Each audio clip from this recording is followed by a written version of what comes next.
Gaza മുനമ്പിൽ അന്താരാഷ്ട്ര സേനയെ വിന്യസിക്കുവാനുള്ള US പ്രമേയത്തിന് അംഗീകാരം നൽകി ഐക്യരാഷ്ട്രസഭ രക്ഷാസമിതി.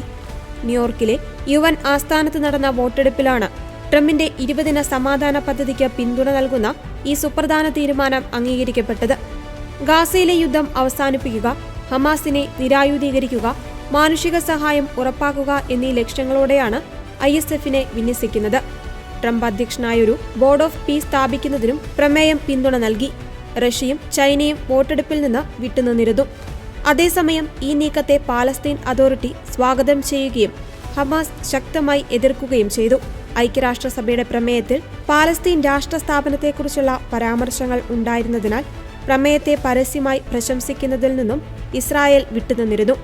ഈ വിദേശ സൈന്യം 2027 അവസാനം വരെ ഗാസയിൽ പ്രവർത്തിക്കുവാനാണ് ലക്ഷ്യമിടുന്നത്.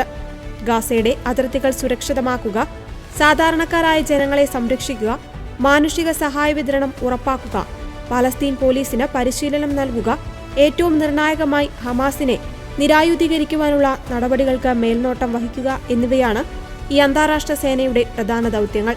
ഇതിനു പുറമെ ഗാസയുടെ പുനർവികസനം മേൽനോട്ടം വഹിക്കുവാനും ടെക്നോക്രാറ്റിക് പാലസ്തീൻ ഭരണകൂടം സ്ഥാപിക്കുന്നതിനും ട്രംപ് അധ്യക്ഷനായുള്ള ബോർഡ് ഓഫ് പീസ് രൂപീകരിക്കുന്നതും പ്രമേയം സ്വാഗതം ചെയ്തു.